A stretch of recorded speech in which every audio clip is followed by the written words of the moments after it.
Welcome back to my channel. চলুন প্রতিদিন একই রকম রান্না না করে আজকে একটু ভিন্ন ধরনের রান্না করে আসি। তার জন্য এখানে প্রথমে 3টা ডিম নিয়েছি। ডিমের ভিতর পেঁয়াজ কুচি, কাঁচামরিচ কুচি এবং সামান্য পরিমাণে লবণ দিয়ে এটা ভালোভাবে ম্যারিনেট করে নিতে হবে। এখানে পেঁয়াজ মরিচ ছাড়াও আপনারা ম্যারিনেট করে নিতে পারেন, একটু সাদানার জন্য আমি এটা দিয়েছি। এবার তৈরি করব একটা মশলা। তার জন্য এখানে আদা নিয়েছি, একটা কাঁচামরিচ, একটা টমেটো এবং রসুন নিয়েছি। এটা আমি পেস্ট করে নিব, যার কারণে এখানে আমি আদা, রসুন, একটি টমেটো এবং কাঁচামরিচ এটা একসঙ্গে পেস্ট করে নিব। এই টমেটো, আদা, রসুন, মরিচটার পেস্টটা যখন আমি ডিমের ভিতর দিব তখন কিন্তু একটা অসাধারণ স্বাদ চলে আসবে। এবার এটা আমি নামিয়ে নিচ্ছি।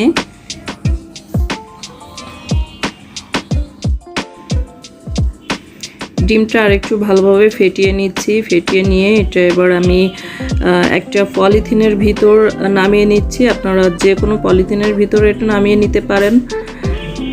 ম্যারিনেট করা ডিমটি এর ভিতর দেওয়া হয়ে গেলে এবার যেটা করতে হবে সেটা হলো এই আমার পলিথিনটা একটু লম্বা ছিল, যার কারণে একটু নিচ থেকে কেটে নিচ্ছি, 2 সাইডে কেটে নিয়ে আমি এর ভিতর একটা খুন্তি ঢুকিয়ে দিব।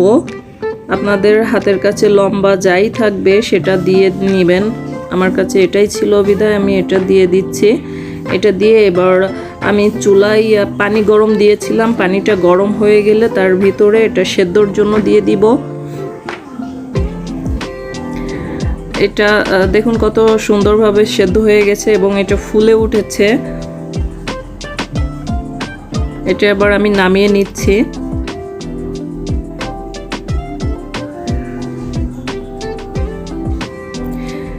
নামিয়ে নিয়ে পিস পিস করে কেটে নিব। আপনাদের যেমন দরকার তেমন সাইজের করে নেবেন পিসটা। আমি এখানে 3টা ডিমে 6 পিস করে নিয়েছি। আপনারা চাইলে আর একটু বড়ও রাখতে পারেন আর একটু ছোটও রাখতে পারেন। এবার আমি রান্নার জন্য প্যানে তেল দিয়ে দিচ্ছি। আর এটা আমি প্রথমে ভেজে নিব, সব সাইড হালকা করে ভেজে নিব। হালকা ব্রাউন কালার যখন হবে তখন আমি ভেজে উঠিয়ে নিব। আর এই যে ভেজে নেওয়ার কারণে এটার স্বাদটা কিন্তু দ্বিগুণ হয়ে যায়, যার কারণে আমি হালকা ভেজে নিচ্ছি। এভাবে সব সাইডটা উল্টিয়ে ভেজে নিতে হবে। ভাজা হয়ে গিয়েছে, এবার আমি এটা উঠিয়ে নিচ্ছি। ওই তেলের ভিতরেই আমি একটা শুকনা মরিচ, 1 টুকরা দারচিনি, 2টা এলাচ, 2টা লবঙ্গ এটা দিয়ে আমি ভালোভাবে একটু ভেজে নিব, হালকা ভেজে নিব। এবং এটা যখন একটু গরম হয়ে যাবে তখন আমি এর ভিতর 1 কাপ পেঁয়াজ কুচি দিয়ে দিচ্ছি। পেঁয়াজ কুচিটা আমি হালকা ভেজে নিব। চুলার আঁচটা মিডিয়াম হিটে রাখতে হবে। এবার এখানে 1 চামচ গোটা জিরা এবং 1 চামচ চিনি দিয়ে আমি এটা ভালোভাবে কষিয়ে নিচ্ছি। এবার সেই পেস্ট করা টমেটো, আদা, রসুন সেটা আমি দিয়ে দিলাম। 1/2 চামচ হলুদ গুঁড়া, 2 চামচ মরিচের গুঁড়া, 1 চামচ ধনিয়া গুঁড়া, 1 চামচ জিরার গুঁড়া এবং স্বাদমতো লবণ দিয়ে এটা ভালোভাবে কষিয়ে নিতে হবে। আর যে কোনো রান্নাতেই আপনার কষানোটাই মেন। যদি ভালোভাবে কষানো না হয় তাহলে কিন্তু স্বাদ আসবে না তরকারিতে। সামান্য একটু পানি দিয়ে দিচ্ছি, হালকা পানি দিয়ে আবারও কষিয়ে নিব।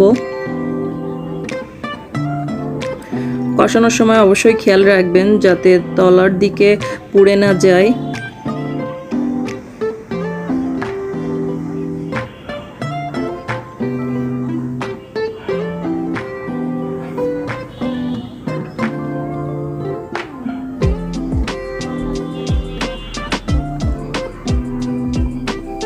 কষাতে কষাতে যখন তেলটা উপরের দিকে উঠবে সেই পর্যায়ে আমি এখানে ডিমগুলা দিয়ে দিচ্ছি। কেটে রাখা ডিমগুলা দিয়ে আবারও আমি একটু নাড়াচাড়া করে নিচ্ছি। এভাবে ডিমগুলো একটু নাড়াচাড়া করে নিলে এটার ভিতরেও একটু মশলাটা ঢুকবে। এ পর্যায়ে আমি ঝোলের পানি দিয়ে দিচ্ছি। ঝোলের পানি কিন্তু খুব বেশি দেবার প্রয়োজন নাই। এই যে আমার রান্নাটা প্রায় শেষের দিকে। আর এ পর্যায়ে রান্নায় আপনার একটা অসাধারণ টেস্ট আসবে যখন আপনি এখানে গরম মশলার গুঁড়া দিবেন, তখন একটা ভিন্ন ধরনের স্বাদ চলে আসবে। এবং এটা গরম মশলাটা দিয়ে একটু নাড়িয়ে আপনার চুলার আঁচটা অফ করে দিতে হবে, তাহলে রান্নাটা শেষ হয়ে যাবে। আর চুলার উপরে থাকলে বাকি যে হালকা হালকা ঝোল দেখা যাচ্ছে এটা অবশ্যই টেনে নিবে। আমার এই ভিন্ন ধরনের রান্নাটা একেবারে কমপ্লিট হয়ে গিয়েছে। এমন নতুন নতুন ভিডিও যদি আপনারা দেখতে চান তাহলে অবশ্যই আমার চ্যানেলটি সাবস্ক্রাইব করবেন। আর হ্যাঁ, ভিডিওটি ভালো লাগলে অবশ্যই লাইক এবং কমেন্ট করবেন। আর আপনি যদি আমার চ্যানেলে নতুন দর্শক হয়ে থাকেন তাহলে সাবস্ক্রাইব করে বেল আইকনটি অন করে দিবেন। এবং অলরেডি যদি আপনারা আমার চ্যানেলটি সাবস্ক্রাইব করে থাকেন তাহলে আপনাদেরকে অনেক অনেক ধন্যবাদ। নেক্সট কোনো ভিডিও নিয়ে দ্রুত চলে আসবো আপনাদের মাঝে। ততক্ষণে আমার সঙ্গেই থাকবেন। ধন্যবাদ। আল্লাহ হাফেজ।